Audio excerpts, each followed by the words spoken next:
ಅದಕ್ಕೆ ನಾ ಸರ್ಕಾರಕ್ಕೆ ಒತ್ತಾಯ ಇಷ್ಟೇ ಮಾಡ್ತೀವಿ, ನಮ್ಮನ್ನ ಇದು ಮಾಡಬೇಡ್ರಿ. 30 ವರ್ಷದಿಂದ ನಮ್ಮನ್ನು ನೀವು ನಮ್ಮ ಬೇಡಿಕೆ ನಿರ್ಲಕ್ಷ್ಯ ಮಾಡಿದ್ದೀರಿ. ಇನ್ನು ಮುಂದೆ ಮಾಡ್ರೆ ನಾವು ಕಾಂಗ್ರೆಸ್ ಪಕ್ಷಕ್ಕೆ ಈ ಭಾಗದ ಜನ ಉತ್ತರ ಕೊಡುವಂಥದ್ದು ಆಗ್ತೈತಿ. ನಾಳೆ 28ಕ್ಕೆ ಬರುವಂಥ 20 ಚುನಾವಣೆಗೆ ನಾವು ತಕ್ಕ ಉತ್ತರ ಕೊಡಬೇಕಾಗ್ತೈತಿ. ಈ ವಿಶೇಷವಾಗಿ ಈ ನಮ್ಮ ಶಾಸಕರ ವಿರುದ್ಧವಾಗಿ ನಾವು ಒಂದು ಪಡೆ ಕಟ್ಕೊಂಡು ಈ ಭಾಗದ ಶಾಸಕರ ವಿರುದ್ಧವಾಗಿ ನಾವು ಮನೆ ಹಳ್ಳಿ ಹೋಗಿ ಅವ್ರ ವಿರುದ್ಧವಾಗಿ ಪ್ರಚಾರ ಮಾಡಬೇಕಾಗ್ತೈತಿ. ನೀವು ಎಚ್ಚರಿಸ್ಕೊಳ್ಬೇಕು. ಈ ಭಾಗದ ಶಾಸಕರ MLC ಆಗಲಿ ನೀವು ಸುಧಾರಿಸ್ಕೊಳ್ಳಿಲ್ಲ ಅಂದ್ರೆ, ನಾಳೆ ಬಜೆಟ್ದಾಗ ನೀವು ಕೇಳಲಿಲ್ಲ ಅಂದ್ರೆ ಮುಂದೊಂದು ದಿವಸ ನಾವು ನಿಮ್ಮ ವಿರುದ್ಧವಾಗಿ ಈ ಭಾಗದಾಗ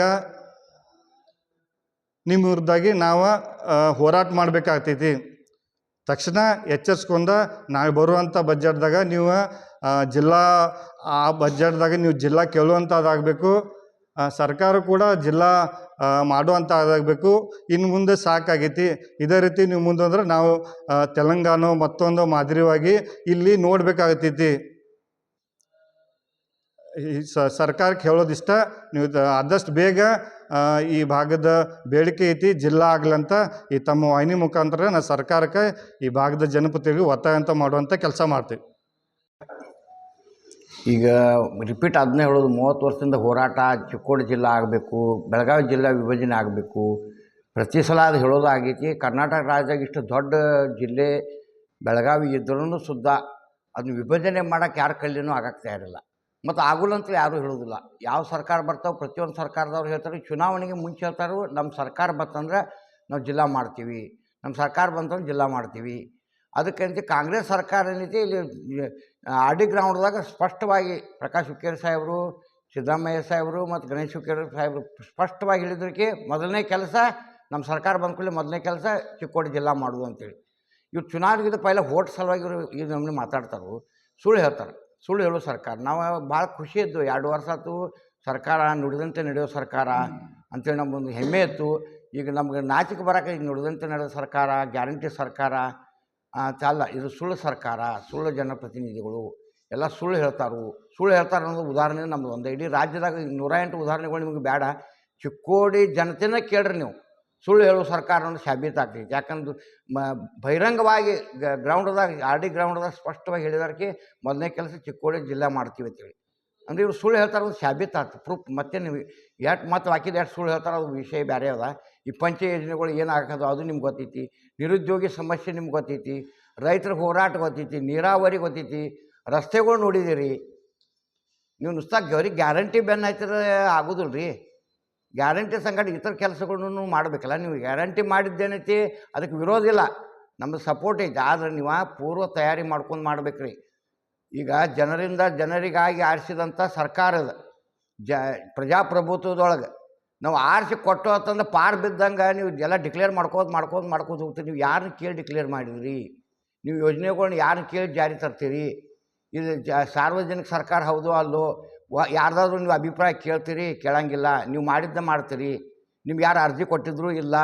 ಅರ್ಜಿ ಕೊಡೋಕತ್ತದು ಅರ್ಜಿಗಳು ಮೂಲೆ ಗುಂಪಾಗಿದ್ದಾವೆ. ನೀರಾವರಿ ಸಲುವಾಗಿ ಅರ್ಜಿ ಕೊಟ್ಟಿದ್ದಾರು, ರೈತರ ಸಮಸ್ಯೆಗಳು ಅರ್ಜಿ ಕೊಟ್ಟಿದ್ದವು, ರಸ್ತೆಗಳ ಬಗ್ಗೆ ಅರ್ಜಿ ಕೊಟ್ಟಿದ್ದರು, ಜಿಲ್ಲಾ ಹೋರಾಟ ಸಲುವಾಗಿ ಅರ್ಜಿ ಕೊಟ್ಟಿದ್ದವು. ಈಗ ಕೊಟ್ಟಂಥ ಅರ್ಜಿಗಳು ಮೂಲೆ ಗುಂಪಾಗ್ತಾವೆ. ಮತ್ತು ದಿವಸ ಒಂದೊಂದು ಯೋಜನೆಗಳು ತೆಗಿತಾರೆ. ಈ ಯುವಕರು ಏನು ಮಾಡಬೇಕು? ಉದ್ಯೋಗ ಇಲ್ಲ, ಮಹಾರಾಷ್ಟ್ರಕ್ಕೆ ಹೊಂಟಿದ್ದಾರೆ, ವಲಸೆ ಹೊಂಟಿದ್ದಾರೆ, ಉದ್ಯೋಗ ಇಲ್ಲದೆ. ನೀವು ಉದ್ಯೋಗ ಯೋಜನೆ ಮಾಡಿರಿ, ಆರೋಗ್ಯ, ಉದ್ಯೋಗ ಮತ್ತು ಶಿಕ್ಷಣ ಕೊಡ್ರಿ.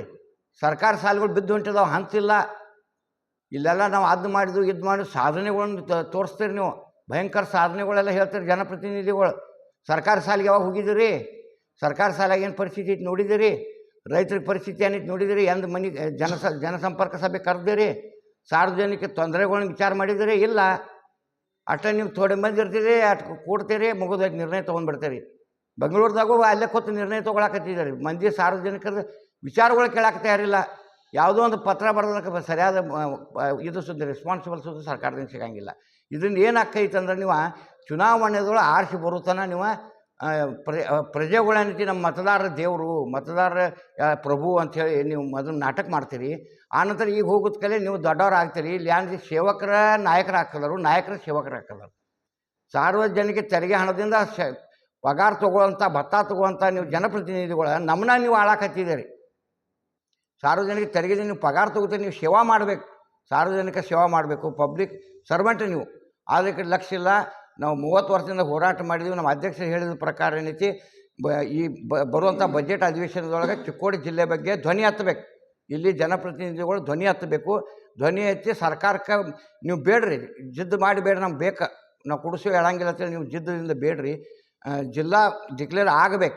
ಆಗಲಿಲ್ಲ ಅಂತಂದ್ರೆ ಬರೋ ದಿವಸದೊಳಗೆ ನಮ್ಮ ಅಧ್ಯಕ್ಷರ ನೇತೃತ್ವದೊಳಗೆ, ಭೀಮಪ್ಪ ಗಡಾದ್ ಇವರ ನೇತೃತ್ವದೊಳಗೆ ಕಿತ್ತೂರು ಕರ್ನಾಟಕ, ತೆಲಂಗಾಣ ಮಾದರೊಳಗೆ ಕಿತ್ತೂರು ಕರ್ನಾಟಕ ಪ್ರತ್ಯೇಕ ರಾಜ್ಯ ಬೇಡೋ ಪರಿಸ್ಥಿತಿ ಬರ್ತಿದೆ ಅಂತೇಳಿ ತಮ್ಮ ವಾಹಿನಿ ಮುಖಾಂತರ ಹೇಳಲಿಕ್ಕೆ ಇಷ್ಟಪಡ್ತೀನಿ. ಇವತ್ತು ಮಾಧ್ಯಮದ ಸ್ನೇಹಿತರು ಕರೆದಿರ್ತಕ್ಕಂಥ ಉದ್ದೇಶ, ಈಗಾಗಲೇ ಅಧ್ಯಕ್ಷರು ಮತ್ತು ಕಾರ್ಯದರ್ಶಿ ಅವರು ಸಾಕಷ್ಟು ಇದ್ರ ಬಗ್ಗೆ ವಿವರಣೆಯನ್ನು ಕೊಟ್ಟಿದ್ದಾರೆ.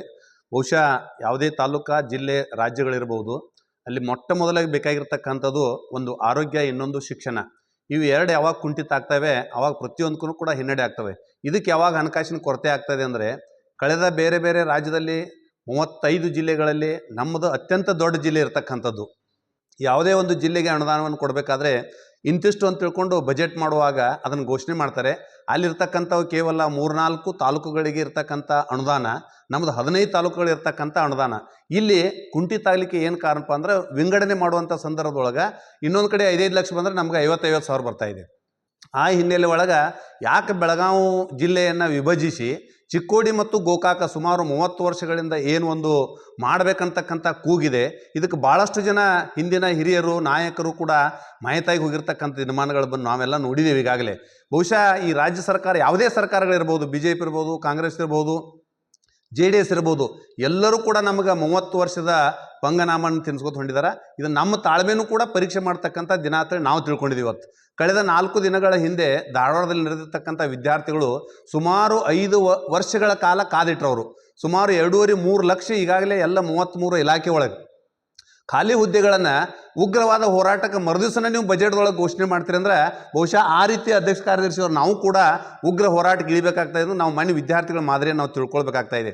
ಅದರದ್ದು ಮುಖಾಂತರ ವಿದ್ಯಾರ್ಥಿಗಳು ಯಾವ ರೀತಿ ಕೈಕೊಂಡಾಗ ನೀವು ನಿರ್ಣಯವನ್ನು ತಕ್ಷಣ ಎಲ್ಲ ಇಲಾಖೆ ಒಳಗೆ ಅನುಮತಿಯನ್ನು ಕೊಟ್ಟು ಅಪಾಯಿಂಟ್ಮೆಂಟ್ ಮಾಡ್ಕೊಳ್ತಕ್ಕಂಥ ಸುತ್ತೋಲೆಯನ್ನು ಹೊರಡಿಸಿದಿರಿ.